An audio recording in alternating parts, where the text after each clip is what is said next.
Hi అందరికీ. ఈరోజు అయితే మన టాపిక్ వచ్చేటప్పటికి ఎయిమ్స్ గురించి అనమాట. ఇది మీరు చూస్తున్న బిల్డింగ్ అయితే ఎయిమ్స్ మంగళగిరి, మన విజయవాడ పక్కన. అసలు ఫస్ట్ ఆఫ్ ఆల్ ఎయిమ్స్ అంటే ఫుల్ ఫామ్ ఏంటో తెలుసా? All India institute of medical sciences. ఇది మనకి 1956లో లోక్సభలో ఇది బిల్ అయితే పాస్ అయింది. అప్పట్లో హెల్త్ మినిస్టర్ రాజ్ కుమారి అమృత్ కౌర్ అని ఒక ఆవిడ ఉండేవారు. సో ఆవిడ ఇది బిల్ పాస్ చేశారు.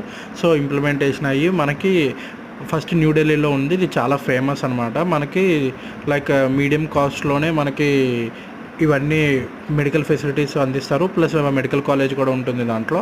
సో మనకి ఇక్కడ ఏంటంటే ఢిల్లీలో ఫేమస్, ఆ తర్వాత చాలా బ్రాంచెస్ అయితే స్టార్ట్ చేశారు. హైదరాబాద్లో బీబీ నగర్ అని, ఇక్కడ విజయవాడ దగ్గర మంగళగిరి అని, మధురైలో ఇలా చాలా చోట్ల అయితే ఇవి ఉన్నాయన్నమాట. సో ఇక్కడైతే నేను ఒక పని మీద వెళ్ళాను. సో ఇక్కడ ఫుడ్ కాస్ట్ కూడా చాలా తక్కువే ఉంది, 70 రూపీస్ అట్లా ఉంది. Research field next medical field కాబట్టి చాలా ఎక్సలెంట్గా ఉంది. ఇన్ఫ్రాస్ట్రక్చర్ కూడా చాలా బాగుంది. Thank you for watching. Please